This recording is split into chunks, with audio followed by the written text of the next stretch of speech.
Okay, well, thanks for everybody for joining. I'm seeing we have a lot of AI assist with us, so that's great.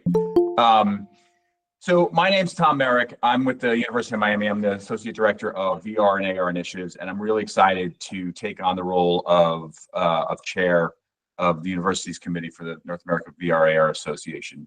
Happy to have John Cunningham here joining us, and Matthew Sanders from Meta, who's going to present a few things for us in the education space. You know, and I want to level set a little bit because I really think we have an opportunity to collaborate, use this as sort of a kickoff point for universities to really have discussions. And we have some really great partners, as evidenced by Meta being here today. So that this is great. So as I sort of move through this, the agenda, I'm going to go through this fast. Some of you may have seen this in my presentation last 2 weeks ago. But that said, I just want to make sure you guys understand that we're jumping off, we're ready to go. There's a collaboration is taking place as we speak, and we just want to keep building on it. So when I talk about this, you know, we can imagine, you know, sort of that the world where you can see XR coming together. I see opportunities for us to work together where, you know, no single university can achieve something that multiple universities can achieve. So I'll go through this fast, but why is it essential? Innovation happens.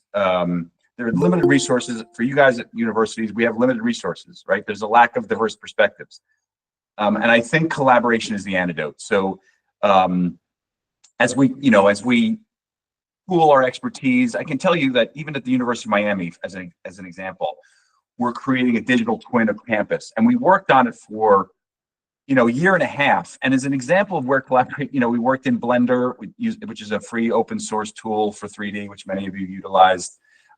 Rhino, we really worked on getting this digital twin to a place where it was an experiential. It really felt like you were in the middle of our campus, and we experienced lag over and over. And for many of you that you work on, we had to really do a lot of work on optimization of our space and working in Unity.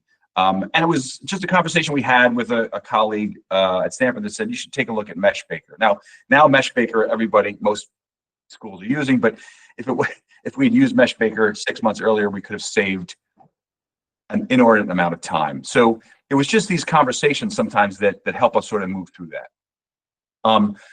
You know, here are just some examples, and I won't spend a lot of time going through this, but some great examples of places where universities came together. Many of you may have heard of the Cancer Genome Atlas, which was a groundbreaking effort to molecularly characterize over 20,000 cancer samples.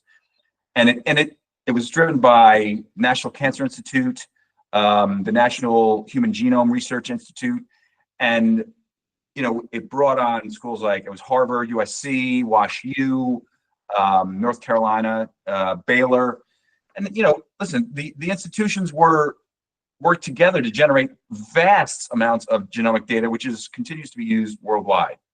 The BRAIN initiative, I think BRAIN is actually an acronym for Brain Research through Advancing Innovation through Neurotechnology, or something to that effect. I might have that wrong, but somewhere in that vicinity. But you know, the National Institute of Health spearheaded this, and they brought universities like Stanford, USC San Diego, or UC San Diego, Harvard, UPenn, and MIT. There was a number of the initiatives.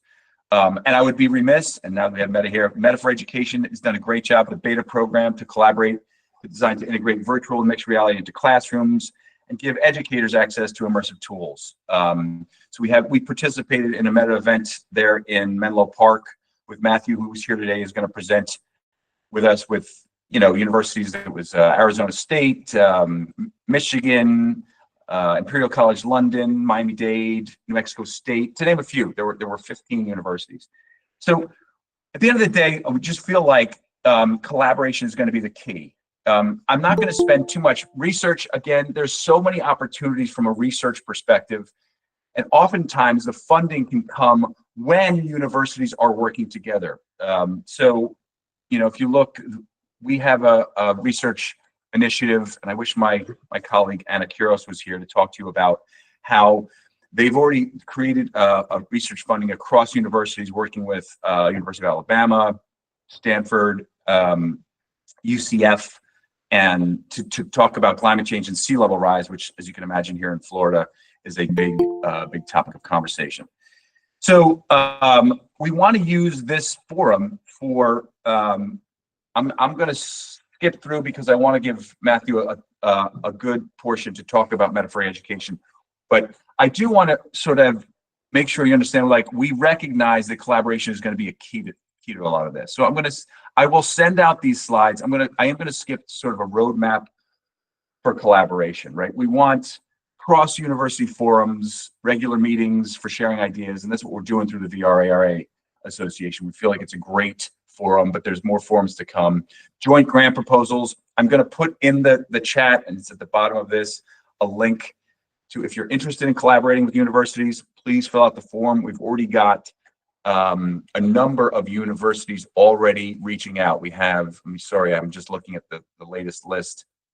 We have companies and universities. University of Toronto, we have the Colding School of Design, Curio, which is a company we're moving through, looking to have collaborative research or development programs, which we want to be part of. So I'll put that in the chat. Make sure, please fill that out.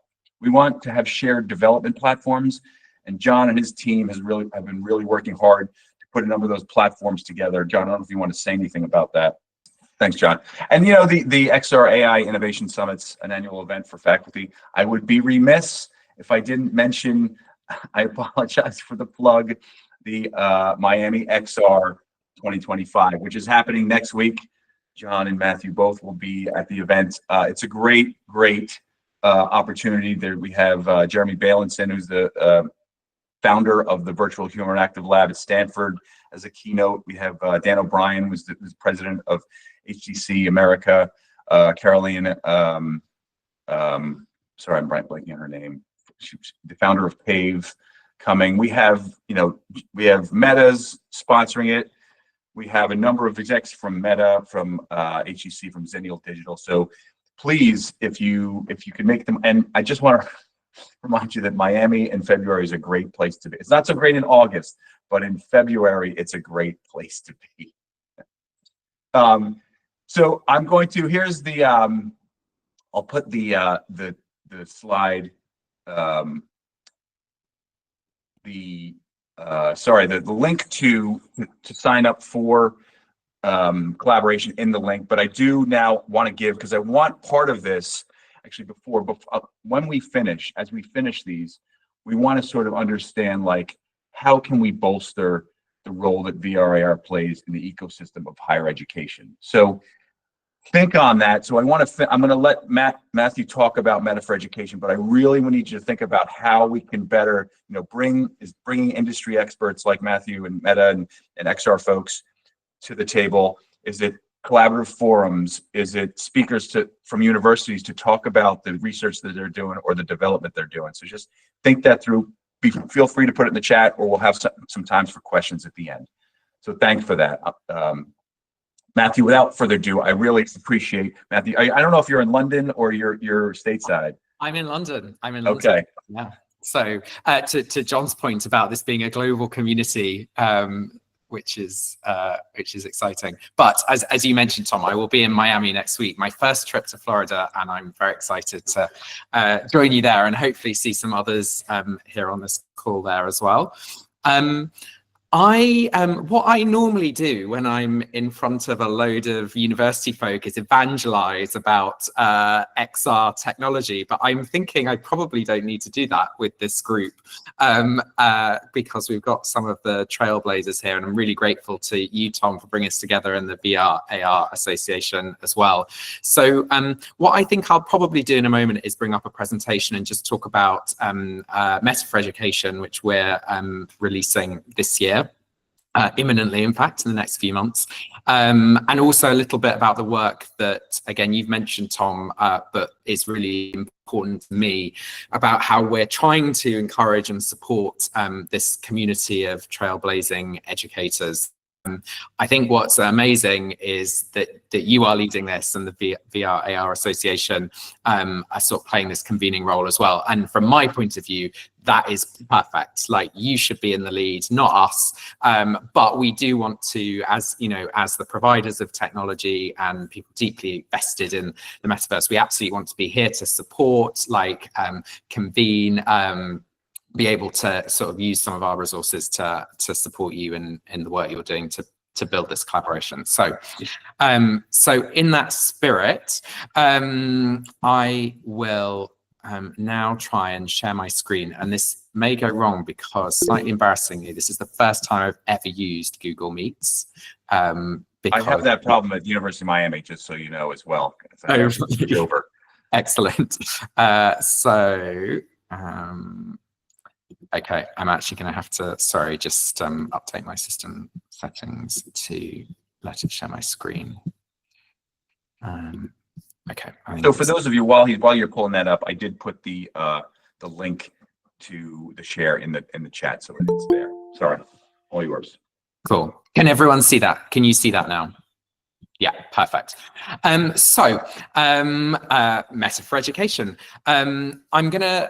I sort of took on this role 2 years ago, and when Meta transitioned from being Facebook to being Meta, we realized quite quickly that education was going to be really critical, not just as people who we realized were going out and buying Quest headsets and using them in the classroom, but also it's always been really important and critical to us to explain to people that the Quest is not just a gaming device. It's not just something that sits in the bedrooms of teenagers. It is an educational tool, and a tool that's going to add real value to society as the technology emerges. And education has been really important to allow us to tell that story. So that's the reason that we're so invested in it. My own background is in education policy. So I was special advisor to the Deputy Prime Minister in the UK for 5 years on education policy. And then I ran education policy for New Zealand's system, much smaller systems than the US. So it's been sort of mind-blowing getting to grips with the scale and diversity in the United States. But I'm really grateful to all the partners, including some on this call, who've helped us to do that. So Meta for Education came about really organically because we saw that people were using the product, and we decided that it was incumbent on us to really understand how we could build for education. I'm going to skip through my evangelizing and skip right to the end, but I'm very happy to come back to any of this and present some of the things that we see universities doing, if that is helpful for the future. But what I wanted to talk about today was Meta for Education. We've spent sort of 2 years engaging quite deeply with the education sector. And I just remember the horror stories that I heard in my first few weeks in this role of people going, we love the technology. It is so effective in education. It is the future of learning. But when I try and deploy 30 headsets with 30 students in a classroom, everything stops working and it's a nightmare. And we heard that really loud and clear. Some of you will know about Quest for Business. Quest for Business is our solution for the workplace and for corporate clients to help them deploy and manage Quest at scale. And when I first used Quest for Business, I thought this is great. And one of our options was, frankly, just discounting Quest for Business, saying you'll have an education discount. Here it is. Good luck. But actually, we wanted to do something more meaningful than that. And I said, actually, let's not just discount Quest for Business for education. Let's build a version of Quest for Business for education so that we can actually respond very specifically to some of the things we hear about classroom management, student management, app discovery from the education sector. And that's what we've done. Meta for Education as I said, will be released this year. We're aiming in the next few months before the end of winter. We are aiming for this to be the end-to-end solution for education institutions to seamlessly deploy and manage at scale. And to fix many of those problems that we know that many of you have had to date. We've built Meta for Education with 3 audiences in mind, and we try and anchor in these audiences with every decision that we make on education. So students, are we genuinely elevating learning? I mentioned I come from a policy background. There is no point in any of this if we're not actually going to make learning better. And so students have been at the heart of what we do and of the way that we support content creators and other stakeholders. Are you improving outcomes for students? Educators, again, every piece of education policy evidence ever says that the most important thing is not the technology in the room, but the quality of the teachers using it and the way it is integrated into lessons. So actually to have impact and to achieve those learning outcomes for students, educators are key. So the question we've asked ourselves is, how do we better enable Quest to be a learning tool to be deployed by educators in a classroom setting? And then finally, IT admins. I suspect I won't need to tell this group the many pieces of feedback we receive about how tricky it can be to deploy Quest and VR headsets generally. And so we've had making life easier for those people really front of mind. So what will it do? It will do many of the things that Quest for Business does. So user management, device management, app management, shared mode, which we know is really important for education. You don't want everyone to have to log in using an email. You don't want to custom make accounts. You just want people to be able to pick up the headset, put it on and go. And over time, classroom management tools as well. Screen sharing, being able to see exactly what a student is doing anywhere in the class at any time. Meta for Education will have an app store, which we also hope to build out over time to make it easier for you to find relevant content. We know that actually people are choosing content rather than headsets. Like actually the headset is not the important thing. They're like, what's on it is the important thing. There are some people like Tom at Miami, University of Glasgow in the UK is another one, who are creating loads of their own content, and that's great. But for lots of people, it's still about finding content that you can get off the shelf and is ready to go. So we hope that the content library within Meta for Education will help with that, and it will be something that we can build out over the long term. I really want to emphasize, because it is the theme of the meeting today, this point about collaboration. We've right from the beginning knew that it was vital. If we were building something for educators, we needed to build it with educators. And so that's a journey we've been on over the last 2 years. So in 2023, we ran an immersive learning program with 15 universities in the US, and we basically gave them Quest for Business and said, what works about this for you? What doesn't? What would we need to change to make this an education product, not a business product? That led to Meta for Education, and we ran a beta last year of Meta for Education with Tom at Miami and another 12 universities across the US and UK. Actually, it was 15, but only 12 are willing to have their logos featured here. But 15 universities, 3 in the UK, 12 in the US.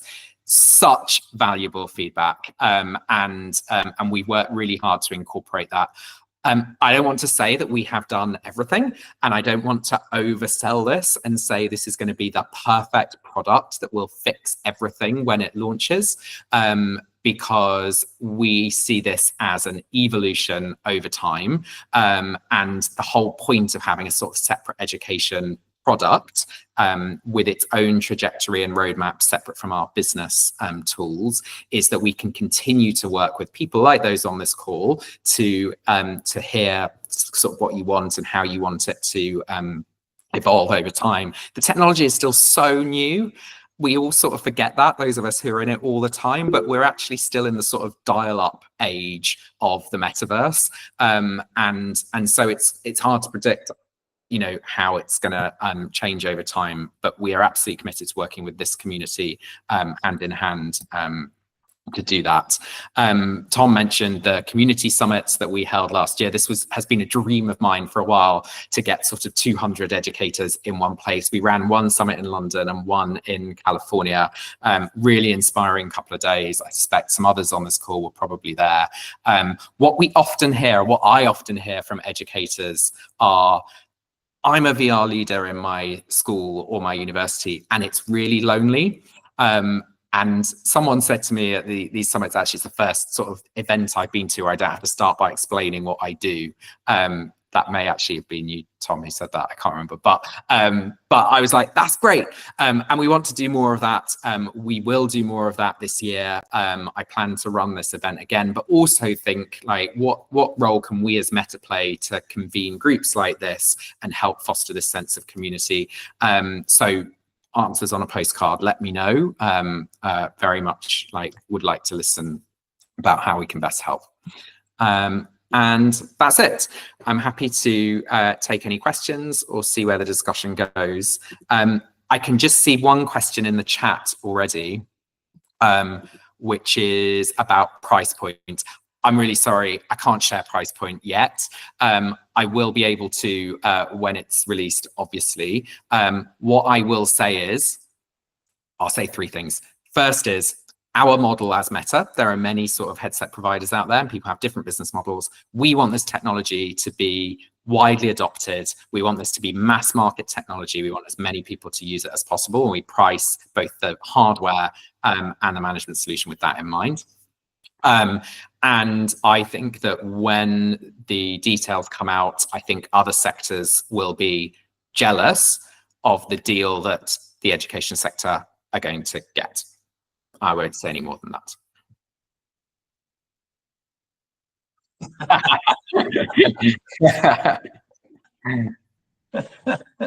I can say no more, but some of the other VR AR members, I think, will want to reinvent themselves as education institutions. So one person asked about this, if the slides were available. I think I saw Chad. I think I can probably share the slides. I shared them in quite a public forum at the summit. I might just edit a couple and send them out through you, Tom, if that's all right. So are there any, you can use the hand raising, or you just come on if there are specific questions when we start, just for Matt, about Meta for education, and where they see things going.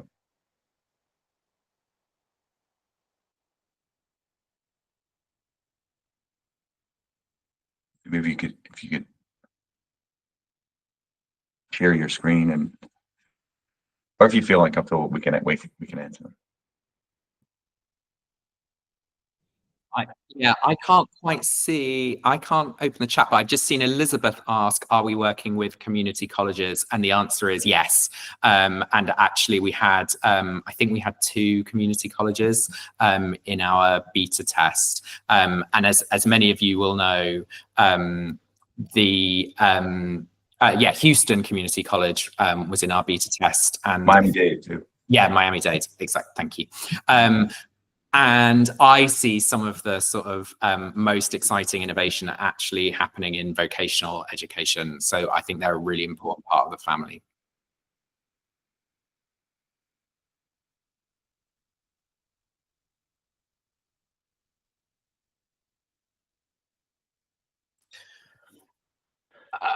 I will need to go away and come back on that. We have, without knowing your exact organization, I can't really give an answer. Because this will be a good deal for education, we have had to define who qualifies as an education institution, but we have taken the broadest possible definition of that. But whether an individual organization will be included or not, I couldn't say off the top, but Rodrigo.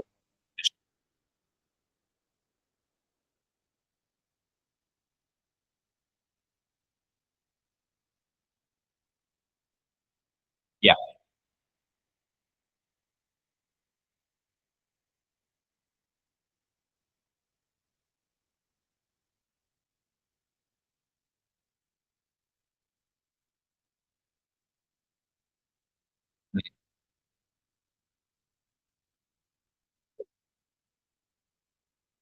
Yeah, of course.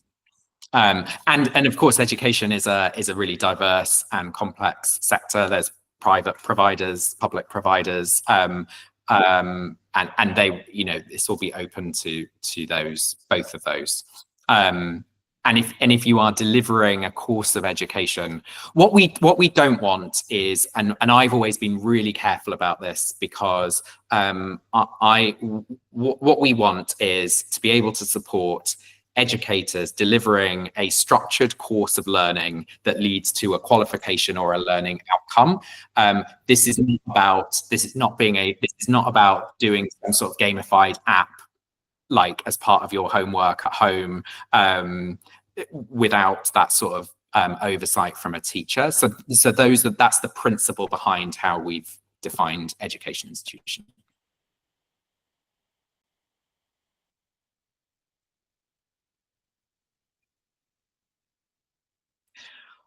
Well, that's how does Meta define success? I mean, you know, we're a business. I'm not going to sit here and pretend that we're anything other than a big business who wants to sell headsets. How do I define success for me and my team? Like, for me personally, I would like to see, as I started with, I would like to see VR realizing the promise to improve educational outcomes. And I also, by the way, think that is in our business interests, because frankly, if you can't show an improvement in educational outcomes, you don't have a business in education. I think everyone knows that. So I would like to, that's the sort of definition of success that I take and use to guide my work.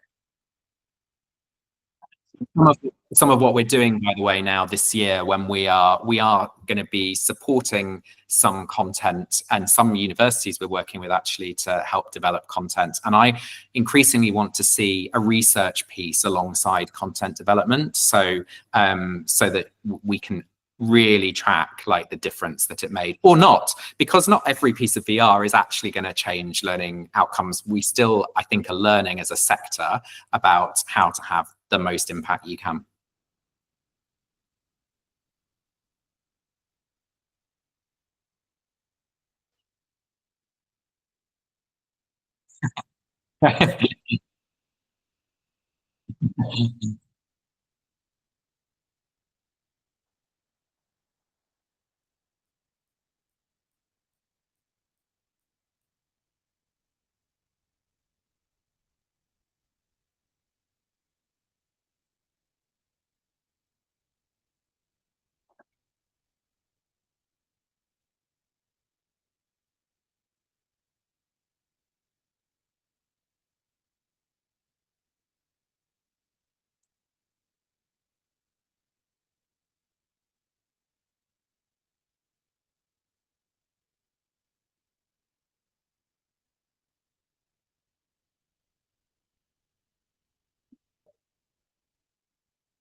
I would also add just to that, you know, part of my job is my role here is, you know, we do VR training for faculty, for students, like it's part of who we are. And probably a lot of people on this call do the same thing. I know there's New Mexico State is doing some great work in terms of training people remotely and sending out headsets and utilizing the product to train people. So I'm happy to have that dialogue offline.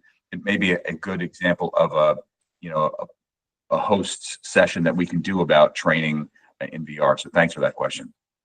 Yeah, and I would just encourage you to reach out to any of the other universities that are leaders in this space, like any of the ones whose logos you just saw in my deck are leaders in this space. And in my experience, what is wonderful about working in this world is everyone is so happy to share. No one is protective about what they're doing. People want to see as many people doing this. And just on the efficacy, I think the research at a top level shows 3 areas where VR is really strong. Knowledge retention. So actually being able to recall facts like a month, 2 months later, it seems to be much stronger when you learn those facts immersively, because we learn facts through stories, and being immersed in a story is very powerful. Knowledge application, which is not a surprise. If you've actually sort of done something physically, you're more likely to remember it. And student engagement, like actually, there are some quite dramatic impacts on students actually just turning up to class. And I don't think that is just the novelty of the tech. I think there's something that people find richly rewarding about learning in an immersive way.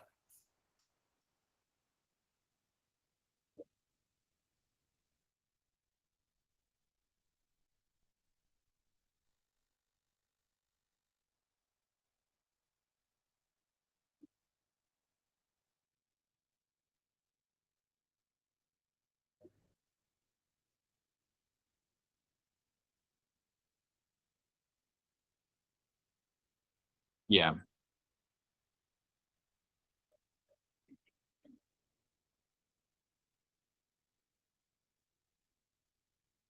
I think that's right, but I think also one shows so quite frankly, I don't work with these people, but big pharma, like you will not find a big pharma company that is not using VR to teach lab safety now. And they, these guys don't invest in this because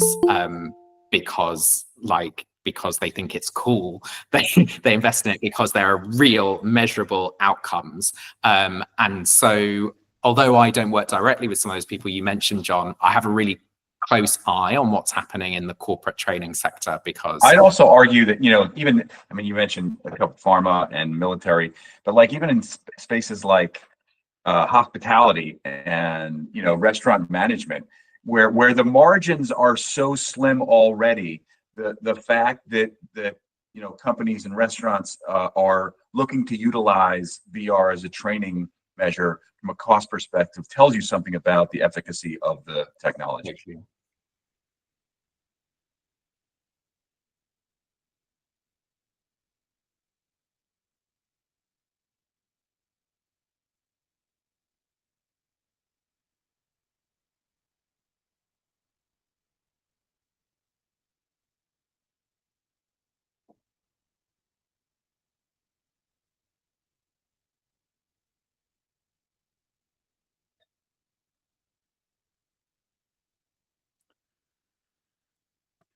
sorry, you mean the load on like Wi-Fi?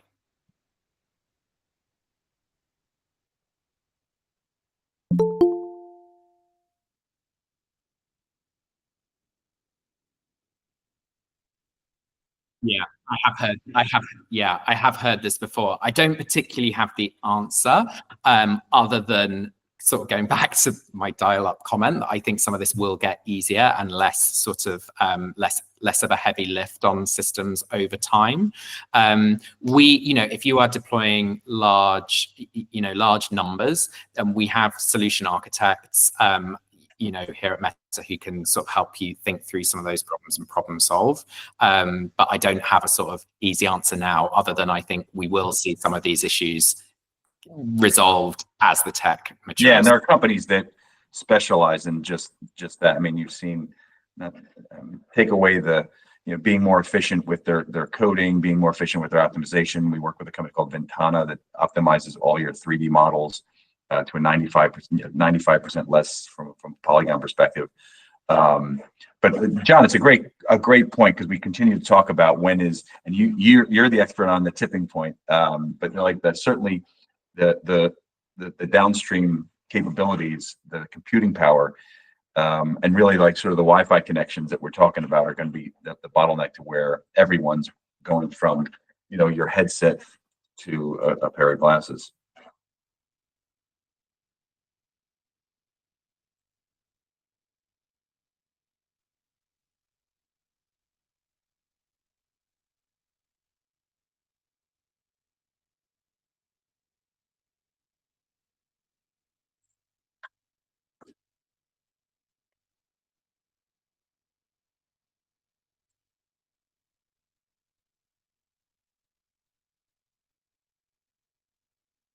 And what potential solutions have been employed, right?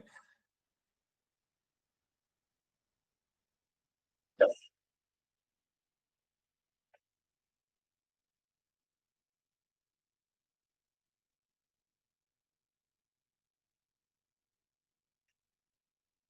Yep.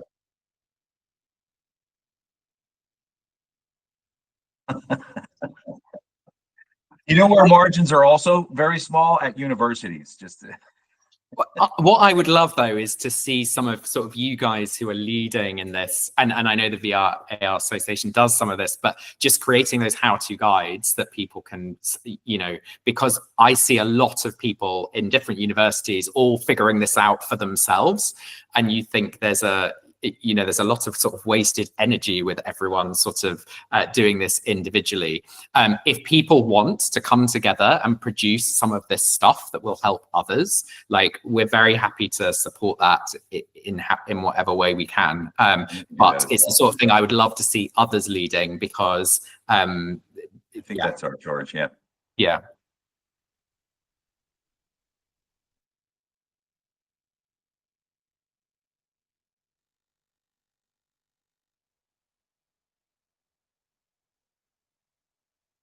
Yep. Absolutely. Which all three, and I think Chad, who's on the call, is also going to be, I think, right? I know Chad's going to be with Curio. Yep, I'll be there. Yeah. Sorry, I just want to give you a plug there. We appreciate it. Thank you so much. I want to be cognizant of Matthew's time. I appreciate you, Matthew, you being there. For those of you who want to hang on and just talk about other ways we can collaborate and make these sessions more fruitful, please do that. But Matthew, I can't thank you enough for being part of this. We're hopeful that we can get you on again at some point down the future. I'd love to. Thank you for having me, and I'll see you all soon. If not in Miami next week. See you next week. Take care. Thanks Bye-bye. so much.